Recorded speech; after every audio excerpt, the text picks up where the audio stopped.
911. What is your emergency? She's like rummaging through her, like trying to pull out knives, and she's like screaming. Oh my gosh, she's knocking on my door right now. Ma'am, what apartment do you Oh my live in? god, okay, he's been stabbed. What's going on?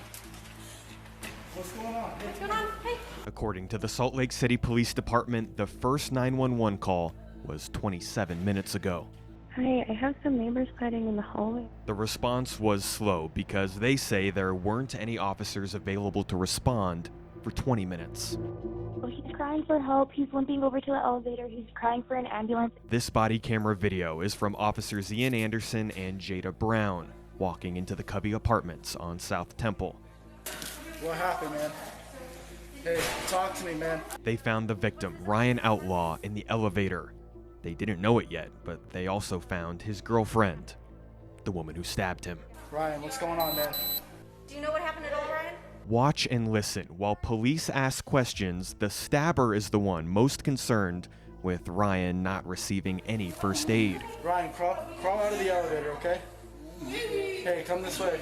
Fernie, get inside right now. You're not doing anything about it. What am I supposed to do? We have medical I coming. need you to cooperate with us so we can help him. Do I go out there and help him? No, I don't want you to go out there. Officers stood over him for about 8 minutes, asking questions and giving commands. They never touched him. Ryan! Ryan! Tell him to get up and get out the elevator. You got to move out the elevator. As if he got some disease or something. This is Ryan Outlaw's father in Mississippi. He had never seen the video until we showed it to him. We had never seen it until anonymous members of the law enforcement community told us to investigate. Do you know what happened? It's not very common for police to criticize other police.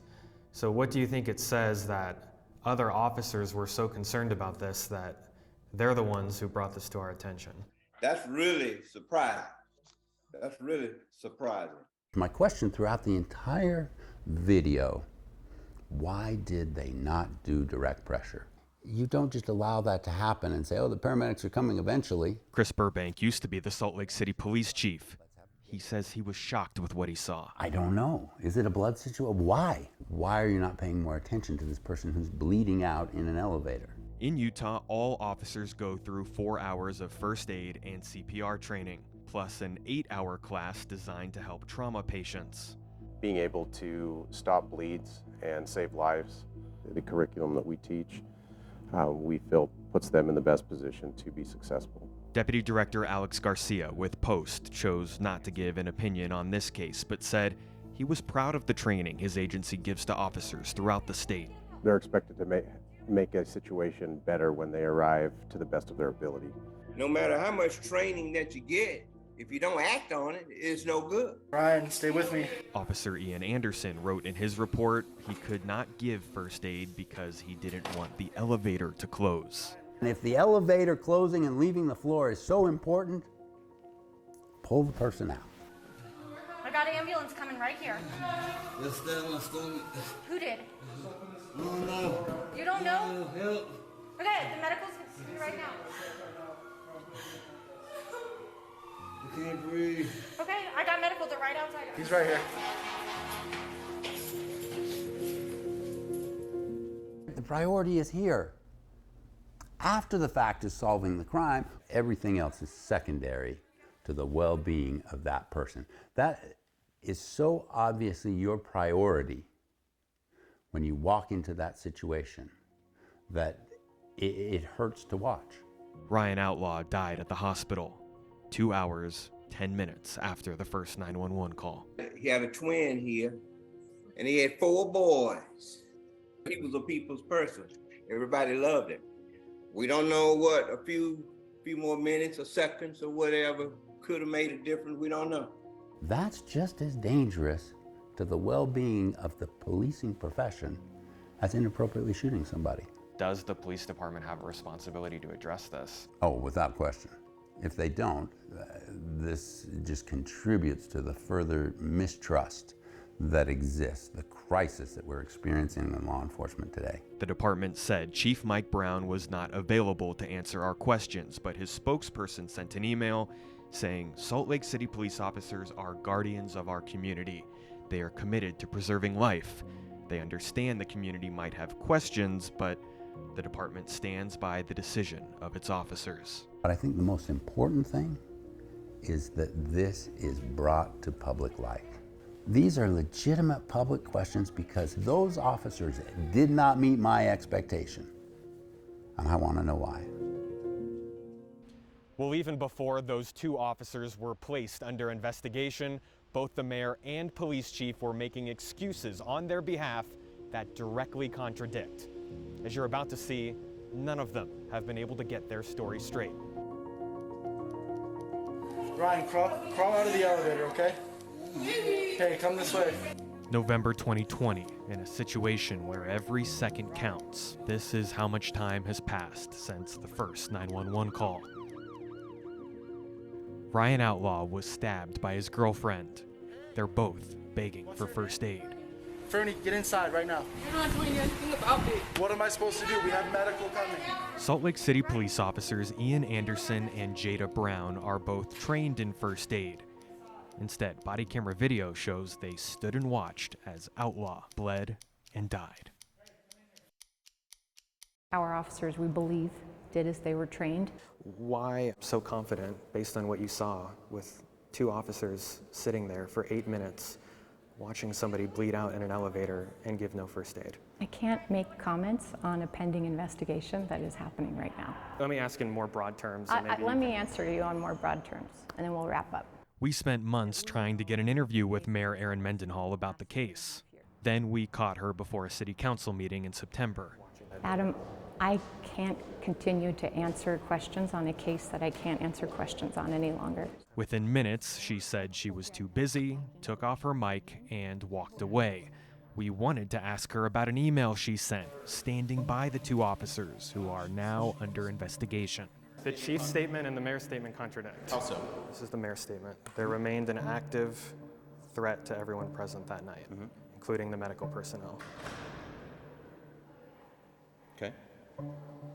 This is the chief's or the police department statement. Within 2 minutes of them arriving, the scene was safe for paramedics. So which is it? Weeks later, the mayor rescheduled and Chief Brown agreed to discuss the case, but they still could not agree on why they opened the investigation 2 years after the incident and after we published our first story. In some cases, as in this one, it could be generated by a journalist who looks deeper into a case. Let me thank you sincerely. No, I don't think so. I think it was something that we've been looking at, and it was something that we felt like we needed more answers. I don't know what was in their mind. I wouldn't even venture a guess as to what was going through their minds. Thankfully, we don't have to guess. Officer Anderson wrote in his report the reason he did not give first aid is because the victim was in an elevator and he didn't want it to close. That explanation has shocked law enforcement professionals across the state, including Salt Lake City's former police chief. If the elevator closing and leaving the floor is so important, pull the person out. Maybe they need more training. Matt Evans is a retired Salt Lake City police sergeant who used to work in internal affairs. Or maybe they need to be reevaluated to see how they handle stressful situations. He also says the elevator excuse makes no sense.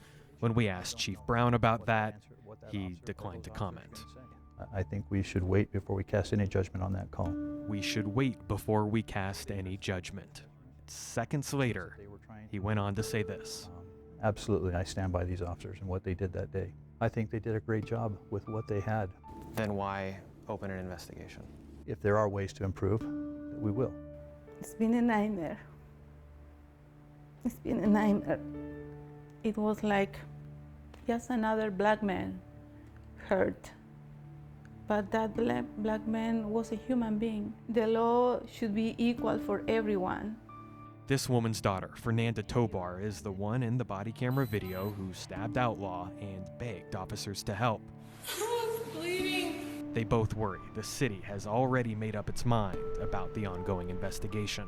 They stuck together, and I'm not surprised. It's ridiculous in my opinion. They could have saved his life. I don't oversee internal investigations, and nor should any political elected person. We don't want to affect the integrity of the case by casting opinions about it. She can't comment on her own statement that she already gave? Our officers, we believe, did as they were trained. That's just contradictory talk as far as I'm concerned. We need you to cooperate with us so we can help him. If I saw something like this going on, man, heads would roll. Rocky Anderson used to be the mayor of Salt Lake City and plans to run again. He's also a civil rights attorney who has handled wrongful death cases. They've got to change their motto from protect and serve to stand and stare. Do you want Salt Lake City police officers to be able and willing to give first aid? I want our officers to be safe. That's their job, and that's what they're trained to do. We got paramedics coming right now, man.